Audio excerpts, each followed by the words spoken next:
C'est un discours aux allures d'un cours magistral délivré par le président français devant ses centaines de lieutenants à l'international. Emmanuel Macron a reprécisé ses attentes diplomatiques entre le rappel historique et la présence de son pays dans le monde et la nature de la diplomatie qu'il entend lui imprimer. Une diplomatie qu'il veut multilatérale avec comme orientation fondamentale l'humain. Dans ce sens, il invite les ambassadeurs à fixer des objectifs clairs et mesurables.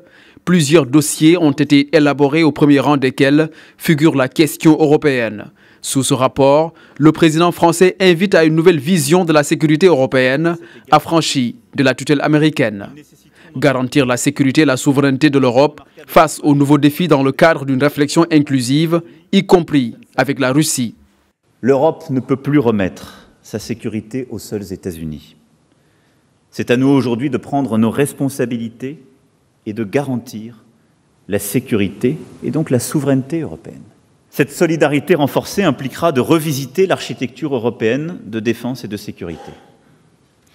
D'une part, en initiant un dialogue rénové sur la cybersécurité, les armes chimiques, les armements classiques, les conflits territoriaux, la sécurité spatiale ou la protection des zones polaires, tout particulièrement avec la Russie. L'autre temps fort de son allocution touche la lutte contre le terrorisme.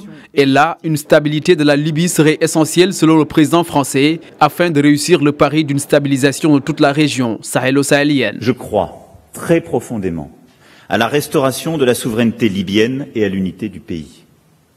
C'est une composante essentielle de la stabilisation de la région et donc de la lutte contre les terroristes et les trafiquants. Macron souhaite clairement renforcer le positionnement de la France en Afrique.